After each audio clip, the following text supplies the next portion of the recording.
Now, last weekend, this is about a new friend. Lauren Barkley from the charity Giving to Ukraine spoke to us on the road with her friend Nikki Turnbull. It was Giving to Ukraine's third trip to the Polish-Ukraine border.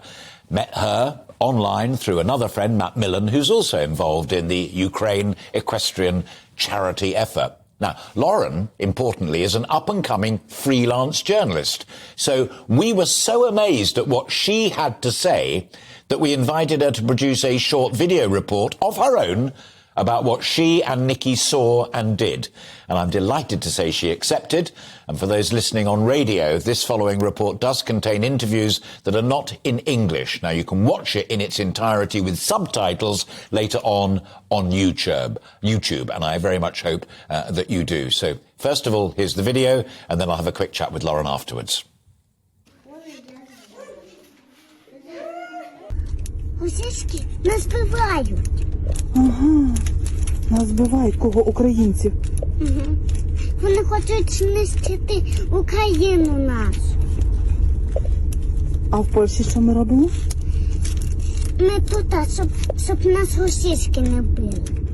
5-year-old Dima is just one of the young people I met whilst travelling with Giving to Ukraine to deliver aid to Poland. Dima currently relies on volunteers like this group after he lost not only his parents, but his home, friends and school to the war.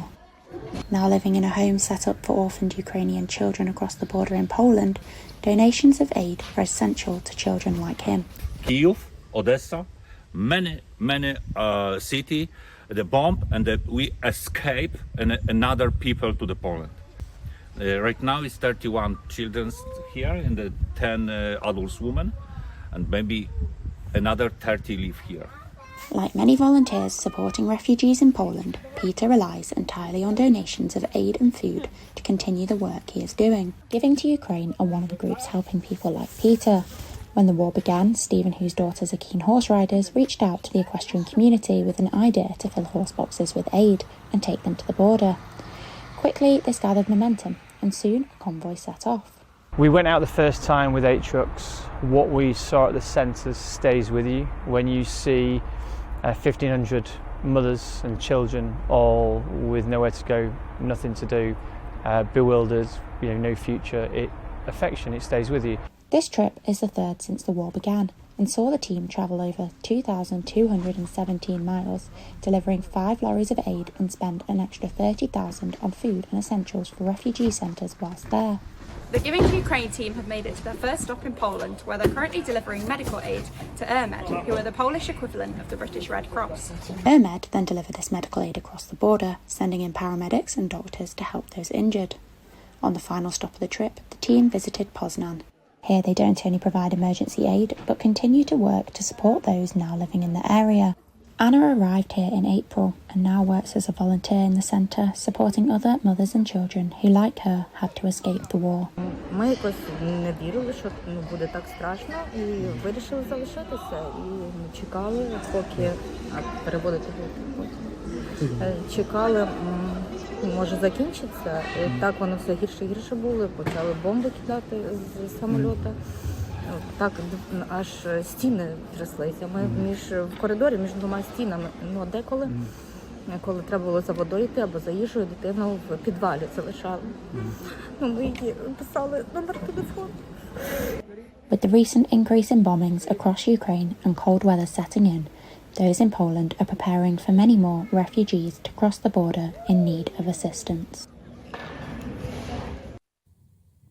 Remarkable stuff, starting with children and finishing with children.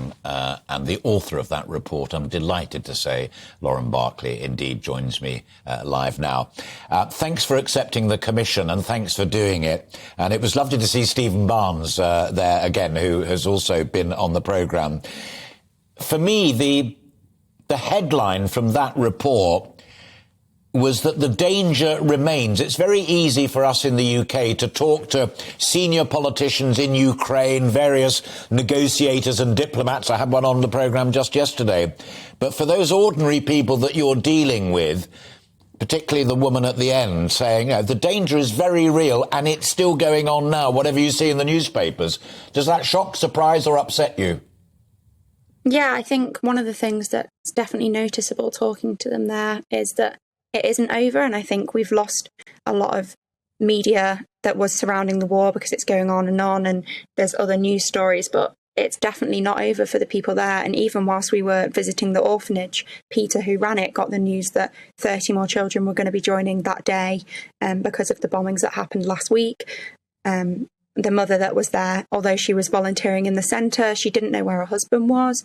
Her daughter was now safe with her there, but for her home had been destroyed and she didn't know what the future looked like. And for her, it was simply the centre was what was keeping her going and giving her hope, and being able to speak to other mothers in that situation really helped her. The other thing that I mean, metaphorically, but almost literally made us fall off our chairs when you and Nikki were on last weekend was when I, was invoiced you. So what are you taking out this time? Expecting you to say food and plasters and clothes. And I think it was Nikki who said we're taking baby toys and body bags. And that's what literally made our jaws drop. I mean, this is a life and death effort, is it not? Oh, it definitely is. And I think one of the main partners that we work with is ERMED, who take medical supplies to Ukraine. And it has been shocking that they are requesting more and more body bags. And it just hits home and tells you exactly what's going on out there. I think for some of them as well, if we didn't take that medical aid, it would be even more life or death for the people out there. And it just shows the continuing need. I think last time we went, we filled ERMED's warehouse completely with medical aid, but only 4 months later, that's completely empty. And we've gone and filled it again today, last week. But I think the team want to try and go every 3 months. They're hoping to go again at Christmas. And I think what really worries these centres and the people providing the aid is as the weather gets colder and the war continues, they are thinking that more and more refugees are going to be crossing the border in need of aid. And they're worried that with all the media dropping out and people running out of time to volunteer. We've met volunteers in Poland that had completely given up their jobs for months, but have now had to go back and work because they simply can't continue to do that. Yeah. It's getting to the point that we need to keep the momentum going and keep the donations coming in so that we can continue to support what is still a terrible situation.